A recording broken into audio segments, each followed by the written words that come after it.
Hey, Joe Gilder here from HomeStudioCorner.com. Want to show you clip gain versus the Mixtool plugin in Studio One. This is something, if you've taken any of my mixing training courses, you've seen me do this probably. I'm going to show you kind of two options for doing what some would maybe call gain staging. I call it how to get away with not doing as much automation as you can, because I don't particularly like writing in things like volume automation to make a certain section of a vocal come out or be louder or softer. Sometimes it's necessary, and I'm absolutely all for it, but sometimes I just don't like it. So I'm going to show this to you on this lead vocal track here, which is in nice yellow. If you don't do your lead vocals in yellow, you're missing out, because yellow really is the best sounding option. So here's an example of, it's a quieter intro to a song, and there are certain sections or certain lines that are just a little bit louder, quieter, softer than others. And this happens all the time with singers in general. Here's a great example. There's this section here where this part was a lot louder. So you can see the volume. Let me show you real quickly what I'm talking about. First of all, clip gain, and I've shown this in a previous video, is where you select a particular region or a particular piece of audio, and there's this square at the top. And this square allows you to turn up that audio by itself. So this is turning up the audio before it comes here and hits your fader, okay? So we're turning it up here instead of there. This allows you to turn up or down little pieces of audio and that are maybe need to be balanced out volume-wise. So for example, this piece of audio and this piece are at the original volumes, but these have been turned down. This one's been turned way down. This one's been turned down a little bit. I wonder why I did that. Let's listen. No, I can't live without you. No, no. So that can't originally was way up here. No, I can't. That can't just cut through. Now, I didn't want to use a bunch of compression to try to tame that down. It's just one line. It just needed to turn down. So I went, no, I can't live without. And now it's fine. So that's the idea here. So if you're talking about chunks of audio, so for example, let's say you have a guitar. I don't think I have one in here that I can show you. Let's say it's a lead guitar, and you want to crank it up during the solo part, but you don't really need it to be terribly loud. Maybe at that volume, it's too loud everywhere else in the song. So you can do this one of two ways. You can go in and write in automation, volume automation, which would look something like this up on this track here.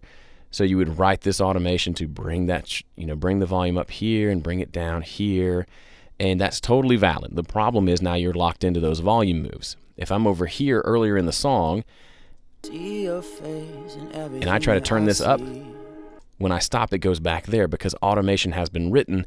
This line of volume is now set in stone, and that's kind of a problem, because you may not be done with mixing. You may not want things to be set in stone, and by writing automation into it, you're essentially doing that. So a better way to handle that is to take whatever section needs to turn up or turn down and do that on the clip gain level. So for example, if we're looking at this weird airways part and we want this section at the end to be quieter, boom, quieter. And what's great, as you pull it, you'll see it gives you a readout. So you'll see the overall level is -6, so 6 dB down from the original volume, but that diff section, or sometimes I know in Pro Tools it showed a little triangle, which is a delta, which is a symbol for change. It's showing that I've turned it down 3 dB from where it was, okay? So it's 8.7 dB down overall. It's 3.4 dB down from where it was. If I let go, click away, and come back later, I grab it, you can see I'm 8.7 dB down, and as I move, now I've turned it down another 3 dB. So it's a nice simple way to know, okay, how much did I just change that without having to do the math of what's -7 plus -11, that's -4. It just shows you, right? So that's really helpful. And you can easily and quickly do that, and it doesn't require any automation whatsoever. Now, on the flip side, if you're talking about gain staging, where you're setting the level of your tracks, and maybe your overall tracks are too loud or too quiet, one way that I like to handle it is the same thing. I will take that entire audio. Let's say this combo track is too loud. I'll take the entire audio and turn it down until it's at a better level for my mix. Okay? I'm not talking about setting levels. I'm talking about just the overall level of the I'm not talking about balancing in the sense of doing a static mix. I'm talking about setting the level so that it's running through the system at a reasonable volume. A lot of people record tracks way too loud and things start to clip really easily, or it overloads your plugins, or vice versa, they record it really soft and you need to crank, you're over here trying to crank the fader to get enough level when you could just turn up the actual audio itself over here. Another way to do that, and the name of this video, as the name of this video suggests, is to use something like the Mixtool plugin. So Mixtool is super simple. I use it for two things, for turning things up and down, and for doing some sort of phase invert, polarity invert, okay? Now it does these other things that I don't use, so don't worry about those. So here, if I've got a track that's just too quiet, I'll come in here and I'll listen to it and I'll adjust this up or down.